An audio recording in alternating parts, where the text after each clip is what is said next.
Coming up on Network Africa. Sudan's Army Chief General al-Burhan announces major military reshuffle to tighten grip amid war with rapid support forces.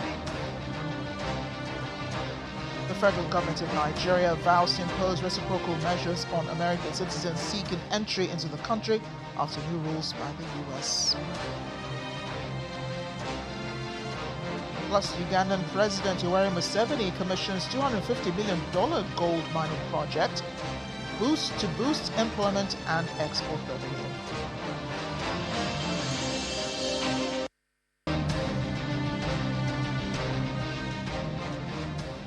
Welcome to the program. I'm Amarachi Ubani. We begin in Sudan, where Army Chief General Abdel Fattah al-Burhan has announced a major military reorganization to tighten his grip on the country and amid the war with the rapid support forces.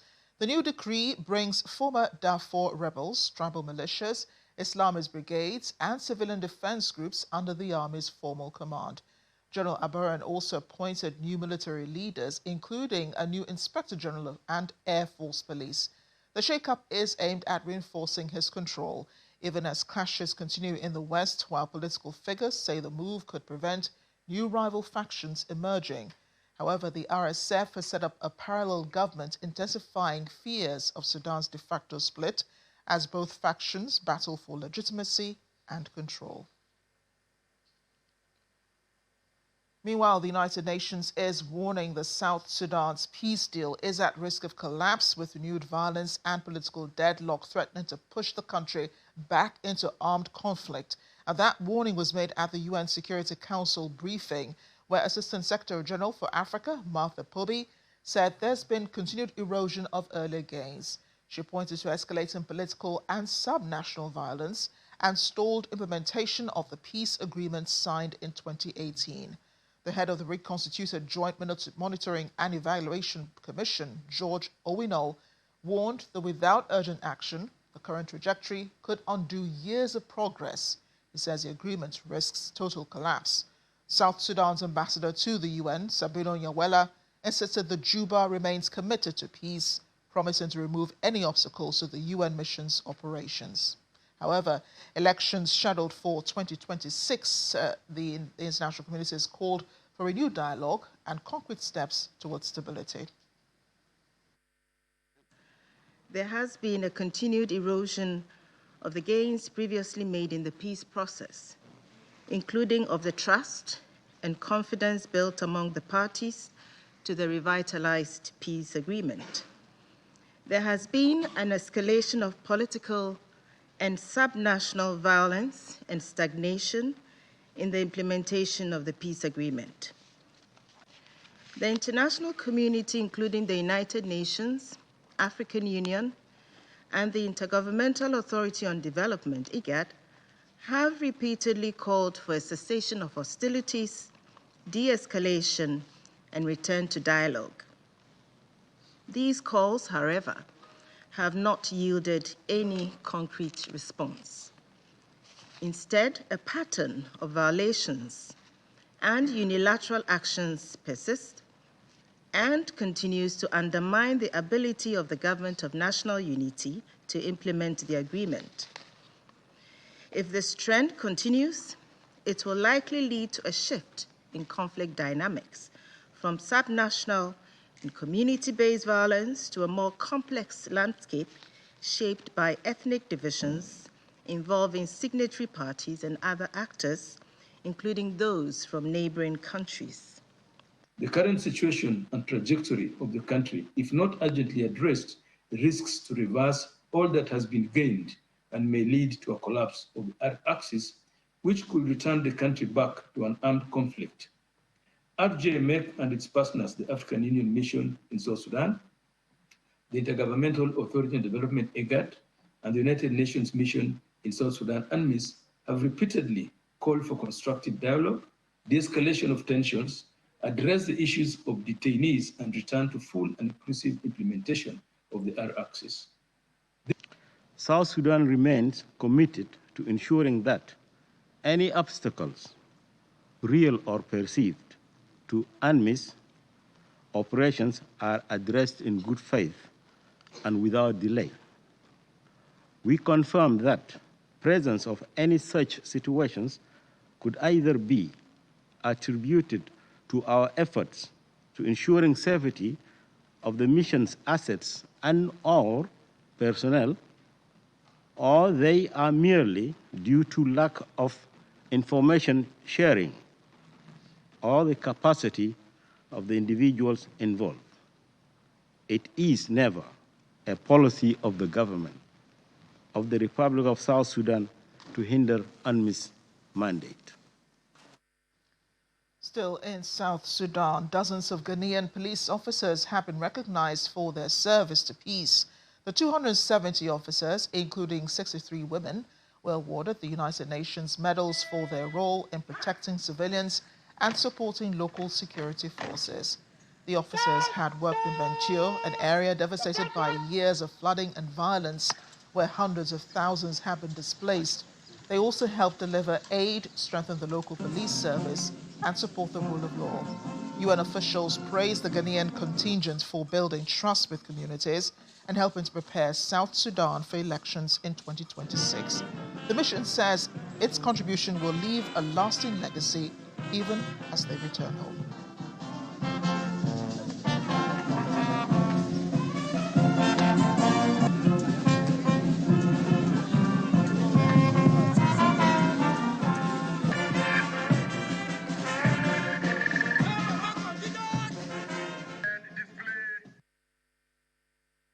Each medal we award here today symbolizes the countless hours of service, the challenges overcome, and the lives touched through your unwavering commitment. You have worked tirelessly to create safe environment for those displaced by violence, to facilitate the delivery of humanitarian aid, and to support our host counterparts as they continue to rebuild. We also do everything that we can to support institutional strengthening of the police, of the judiciary, of the prisons, so that the whole justice chain can work properly. That's the only way we can then create an exit for ourselves, so that we are leaving behind strong institutions that can take care of rule of law and security to the people of South Sudan. Protection of civilians, providing electoral support, strengthening the rule of law, and provisioning of robust capacity building programs for National Police Service remain our core priorities. Therefore, it is my conviction that the medals you receive today will inspire you to go an extra mile, individually or collectively, towards creating a stable environment conducive for peaceful electoral process. A Hamas source says the group has agreed to a new ceasefire and hostage deal brokered by Egypt and Qatar. The plan would see Hamas free about half of the 50 remaining Israeli hostages during an initial 60-day truce, while negotiations continue towards a permanent ceasefire. However, Israel has yet to give a clear response, with Prime Minister Benjamin Netanyahu insisting that all hostages must be freed once. In Cairo, President Abdel Fattah el-Sisi hosted Qatari leaders for talks on the agreement. Both countries rejected Israeli occupation of Gaza and called for a Palestinian state with East Jerusalem as its capital. The meeting also discussed humanitarian access, with proposals including daily entry of 600 aid trucks and the withdrawal of Israeli troops from populated areas. Meanwhile, the United Nations is warning of worsening violence in the Eastern Democratic Republic of Congo, where attacks have killed dozens and displaced tens of thousands in recent weeks. In Ituri province, clashes between armed groups and the Congolese army have left nearly 50 people dead and more than 80,000 others fleeing their homes. Many are sheltering in schools and churches after their villages were looted and burnt. The United Nations spokesperson, Stefan Dujarric, says humanitarian access has been cut off for 250,000 people, and most health facilities in some districts are no longer functional. He urges all parties to respect international law, protect civilians, and allow unhindered aid delivery to communities at risk.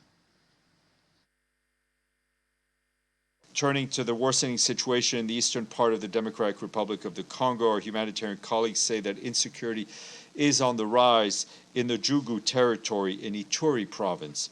According to local authorities, our humanitarian partners on the ground, over the past months, clashes between various armed groups and the Congolese armed forces in several areas have resulted in almost 50 civilian deaths and more than 30 injured in Ituri province. During the same period, violence and insecurity has displaced more than 80,000 human beings in Jugu. Homes have been looted, homes have been burnt, and those who have fled are now sheltering in schools, churches, and other public buildings. Attacks have also targeted 3 sites hosting people who are now internally displaced because of the violence. The clashes have also severely hampered humanitarian access, depriving 250,000 people of essential services. 9 out of the 12 health facilities are now out of service in Nizi Health District in the Ituri territory. We and our humanitarian partners are ready to respond, but we need unimpeded and safe access to these communities. All parties must take urgent measures to protect civilians and facilitate humanitarian access. Civilians must be protected at all times in line with international law. European leaders and the Ukrainian president, who held a summit in the U.S. With President Donald Trump at the White House on Monday, say they're happy with the outcome of the summit. It followed a meeting that the U.S. president had with his Russian counterpart, Vladimir Putin, in Anchorage, Alaska on Friday. Ahead of that meeting, I spoke with geopolitical analyst and security and risk management expert, Onyekachi Adekoya, about the impact of the war on Africa and what leverage or disadvantage there might be. And the rest of Africa does still have a stake in this, don't they? Because Africa has been greatly impacted by the war in Ukraine, the impact on food security, the impact even on food imports, on debt, and so on.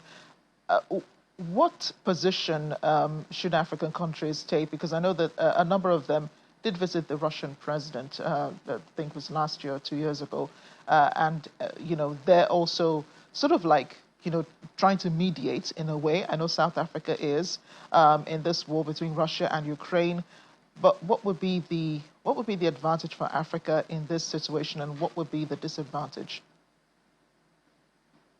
Well, in terms of advantage, I think you've seen increased energy exports from Africa. In terms of food imports, Africa has been able, it's not as bad as it used to be. Nature abhors a vacuum. So where there was a shortage in supply, most countries had to reposture its own food resilience, as it were, in terms of where it imports and how it grows some of these things. So I think Africa has weathered the impact nicely.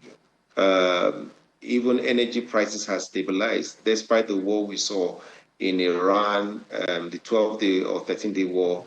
You see energy prices did, in fact, after the war, go down. So in terms of impact to Africa, I think it's more in terms of global supply chain repositioning. There's more opportunity for Africa to deal more with Europe, with America, with India, with China, with just about anybody. And if you read the room properly, even in the UN, the African continent has just basically focused on itself and trying to make sense of the current geopolitical space, and looking for what is best for Africa. Who wins or who loses in this war and this conflict really is none of Africa's business at this time. Africa has more problems to deal with. A lot of children out of school, the healthcare system. They talk about the growing inequality between the haves and have-nots, issues of infrastructure, social investment, and clearly you don't see Africans bothering themselves with the war in Europe. Europe has always been a continent of wars, as Africa has had its own fair share. So I think Africa clearly is best served by just facing forward and pursuing its own best interests. Still ahead on Network Africa. California business delegation visits Nigeria to boost investment. Stay with us.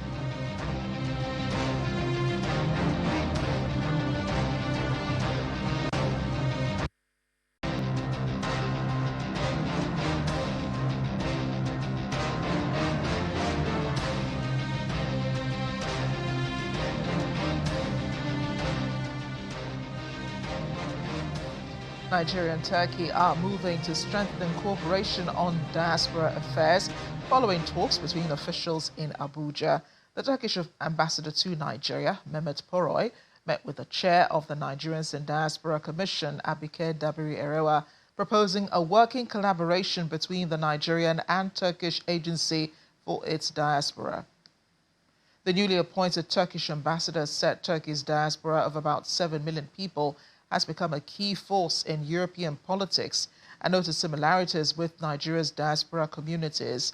Honorable Dabiri-Erewa welcomed the partnership, pointing to new efforts to register Nigerians abroad through a diaspora portal and encouraging greater contributions to national development. And both countries agree to share experiences in managing diaspora relations, with Turkey inviting a Nigerian delegation for further discussions.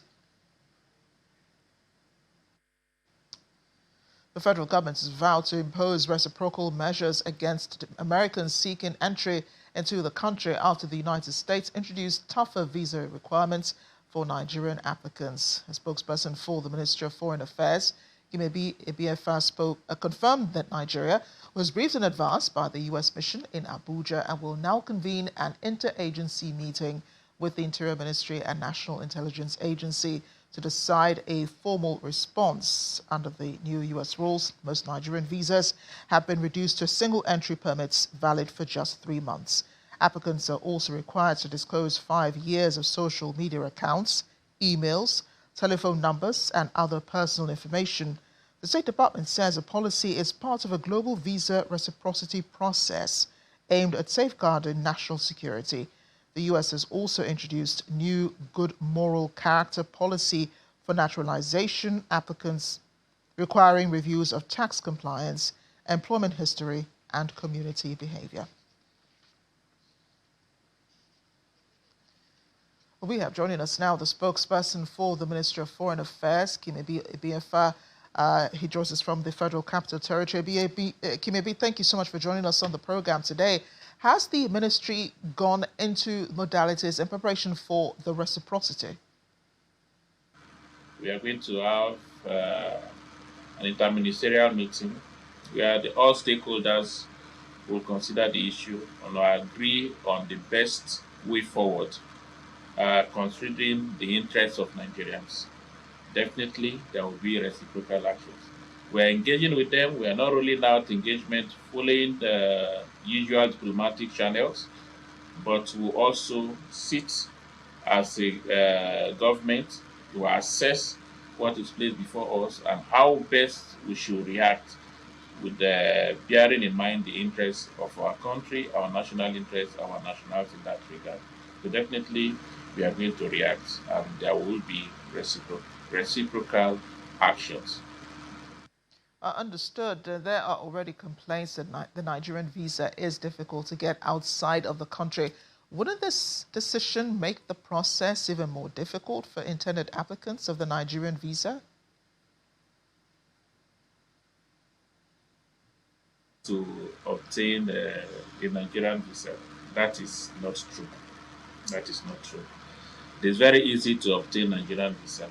The requirement for the issuance of Nigerian visa online, anybody can go and check. Go to the Nigerian Immigration Service website, check the type of visas that are available, which one you feel would suit your interests if you are coming to Nigeria.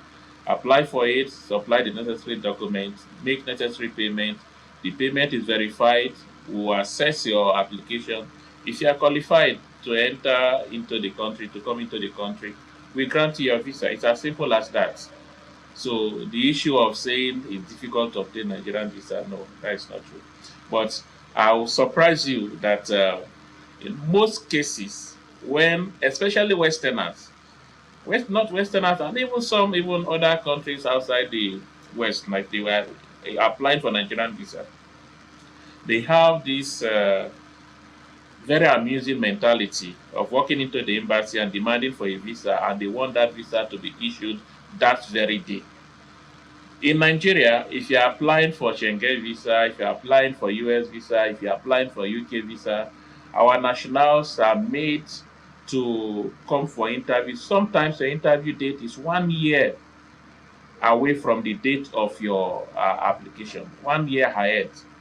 That is the day that they will give you to come for just interview. Not that it's automatic that if you come to interview, you are come for the interview.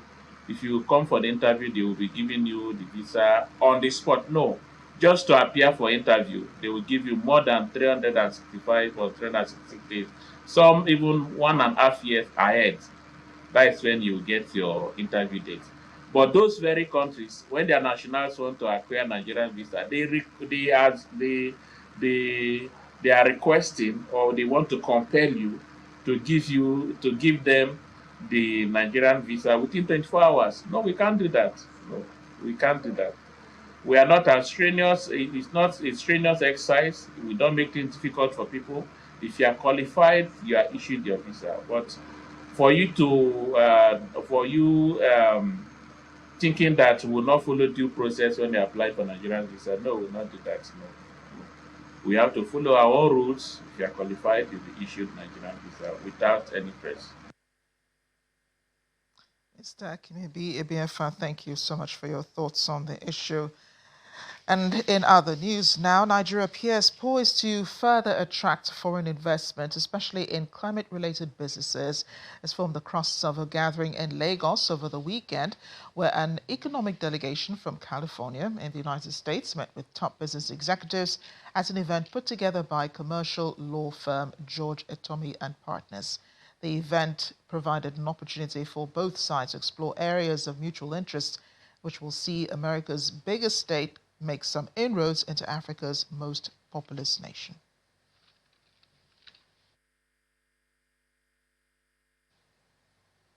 And as we end the program, did you know the deadliest, largest animal in Africa isn't the lion or the crocodile?